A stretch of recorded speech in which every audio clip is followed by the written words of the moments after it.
Hello, magandang araw po sa ating lahat mga idol. Ayan, so sa mga nag-aantay po ng ating cost and return analysis sa ating 3x3 meter, total of 9 square meter tilapia bifloc pond. Ayan, kung may kita ba tayo or wala.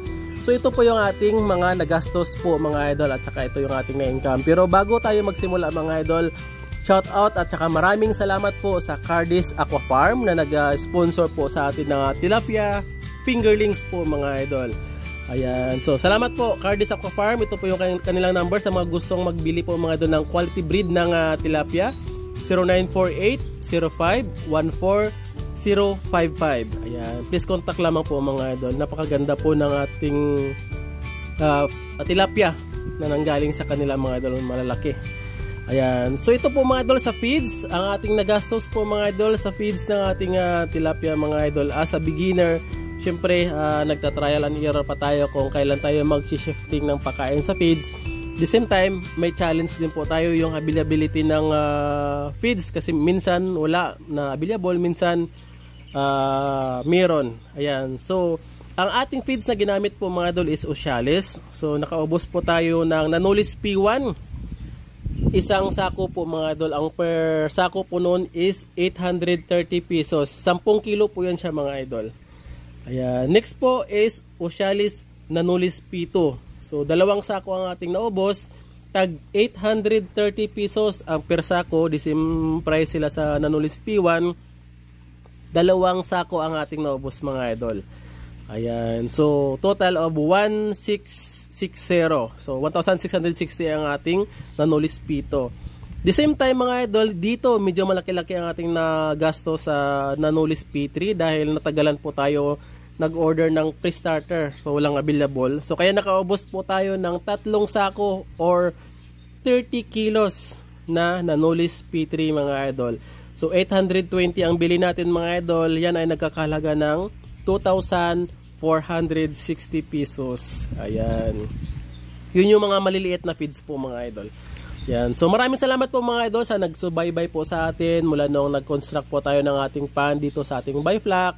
The same time, nung nagpakawala po tayo ng fingerlings, nag-apply po tayo ng ating probiotics na ginamit, pag-feeding tayo, daily update, at saka until makapag-harvest po tayo mga idol. Maraming salamat sa nagsubaybay. Ayan. So continue tayo mga idol. So after natin ng Nanolis P3 mga idol, medyo malaki-laki na yung size nila mga idol. Ayan, nag-start po tayo ng pre-starter na feeds. Ayan, sa bawat sako po ng pre-starter na feeds, yun is 25 kilos po mga idol. So nakaubos po tayo ng 1.5 sako. Ang bili po natin ng per sako is 1,600. So yun ay nagkakahalaga ng 2,400 pesos mga idol. Ayan, next po mga idol, grower na Ocealis grower. Hindi na po tayo nag-starter dahil medyo malaki-laki na talaga yung ating tilapia. Yan, nakaubos po tayo ng 1.5 sako. Ang isang sako, pareha sila po ng pre-starter, nag 25 kilos din po. Medyo mura lang yung presyo ng grower natin, nasa 1,300 pesos. So yun ay nagkakahalaga ng 1,950 pesos ang 1.5 sako po mga idol.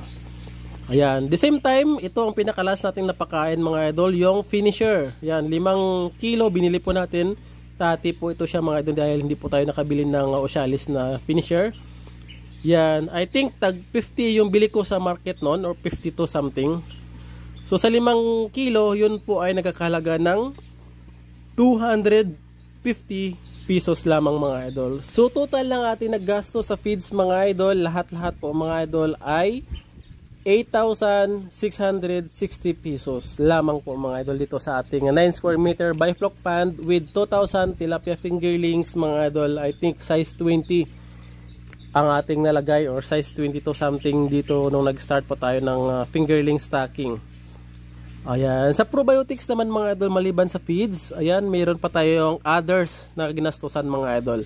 So probiotics natin, nakaubos po tayo yung bundle 1 mga idol, 2,500 plus shipping. So total of 2,600 pesos. Molasses natin mga idol, dahil every week nagta-top up po tayo mga idol dito ng probiotics sa ating bifloc pond.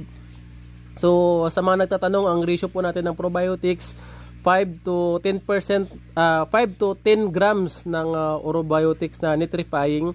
Minimix natin ng 1 kilo na molasses plus 50 liters na tubig. Yan, and then everyday nagtatap up po tayo doon sa ating pond from our culture na probiotics, at nauubos po yun siya ng 1 week po mga idol.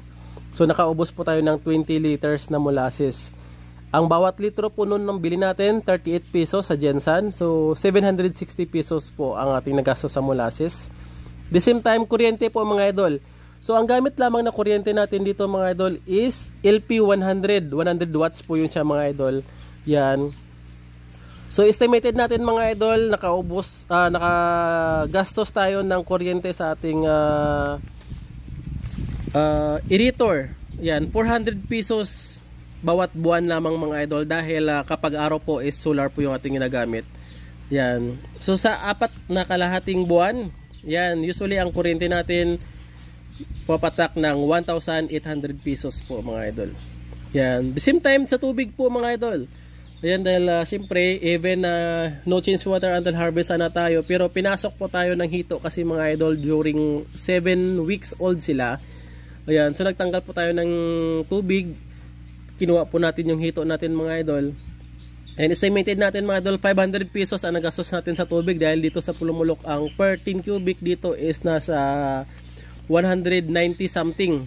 Ayan, dahil nawasa source po yung ating tubig that time. Ayan, ito yung ating nagastos sa tubig. At the same time, every morning kasi mga idol, nagre-release po tayo ng sludge. Ayan, kaya sa isang balde sa isang araw, ayan na sludge ang na-release natin na tubig. Nag-accumulate po yun. Usually 1 to 2 weeks, nagdadagdag po tayo pa konti-konti sa ating nabawas na tubig. So yan po mga idol, others po na ating nagastos plus feeds natin na 8,660. Total overall na ating mga expenses ay 14,320 pesos po yan siya mga idol. Ayan, so ito na po yung mga nagtatanong sa ating update. Ilan po yung ating na-harvest total sa ating 3x3 meter na pond. Ang total ng tilapia na ating na-harvest mga idol is 197 kilos. Lahat-lahat na po yun siya mga idol. So maraming nagtatanong kasi sa first natin, previous video natin na na-upload, bakit konti lang yung ating na-harvest. Ayan, ito po siya mga idol, dahil 2,000 tilapia fingerlings ang nalagay natin. So maybe meron tayo mga 10 to 15 or 20% na mortality po mga idol. Ayan, maliban doon sa mortality kasi natin mga idol, yan, during 7 weeks old pa lang yung ating mga tilapia fingerlings, nag-harvest po kasi tayo ng ating hito. So the same time, yung mga undersized that time na ating hito, nilagay po natin dito sa kanilang tabi na pond ng ating tilapia, dahil usually kasi mga idol kapag nag-harvest po tayo ng hito, na-stress po sila. So hindi po sila kumakain, kaya yung mga undersized kinukuha po natin para hindi po sila ma-disturb. Nilagay po natin dito sa kabilang pond, katabi lamang ng ating tilapia. So without knowing, yun pala, yung iba pala doon is nakatalon. So tumalon sila, tapos pumunta yung iba dito sa ating tilapia. After that, nanotice natin nung 7 weeks old na yung ating tilapia mga idol, nagtaka ako bakit may ulo na putol ng tilapia dito sa ating tilapia biofloc pond. So nagsuspect po ako mga idol na may nakapasok pong hito. Usually kasi kapag may patay na tilapia, buo naman po yun siya, hindi siya putol. So that time kasi putol. Kaya pinakawalan natin yung tubig yung ating biofloc pond sa tilapia. Yun, sa mga nakakita po mga idol ng 7 weeks old na ating tilapia, yan, meron po talagang nakapasok na 5 malalaking hito. So yun, nakuha natin yun siya mga idol. So maybe yung 5 hito na yun mga idol, maliban sa kinain nila yung putol na tilapia, meron pa talaga silang nakain na mga tilapia mga idol. Kaya po mga idol, yan, naka 197 kilos. So ini-expect po sana natin mga 300 to 400 kilos sana ang ating harvest. Pero nung tinanggal na po natin lahat-lahat, hindi po siya umabot ng 200 kilos. So 197 kilos, kasama na po yung mga maliliit nating tilapia mga idol. Ayan, so yun, at least lesson learned po para sa atin mga idol. Maybe this second natin na culture ng tilapia, for sure na hindi siya uulit ng 197 kilos dahil maliban sa 3,000 ang nilagay nating stocking density, hindi na po tayo nag-alaga ng hito ngayon mga idol. Ayan, so wala na po tayong alagang hito kaya for sure na tataas po. At saka syempre mga idol, as a beginner, I think not bad naman po na makapag-harvest po tayo ng 197 kilos dito lamang po sa ating maliit na 9 square meter na pond, bifloc pond mga idol. Kaya at the same time mga idol, yung 197 kilos po is hindi po natin yun siya lahat-lahat na ibenta. So ang naibenta lamang po natin is nasa 180 kilos mga idol. Dahil yung 17 kilos po noon mga idol, syempre marami po tayong undersize, yun inulam po natin at the same time yung iba inulam natin, kaya yun nasa 17 kilos ang hindi natin bininta, kinonsumo lamang mga idol. Yan yung iba po is inihaw natin dito, yan, at saka nung unang araw natin na nagkuha, inihaw natin mga idol. So ang 180 kilos na ibenta natin mga idol ng 150 pesos per kilo. Ayan, maraming salamat pala sa mga subscribers nating pumunta dito sa bahay at saka mga kaibigan at saka workmate po mga idol na bumili ng ating tilapia. So yun po is nagkakahalaga ng 27,000 yung 180 kilos times 150 pesos. Ayan. So yung gross income natin mga idol is 27,000 pesos.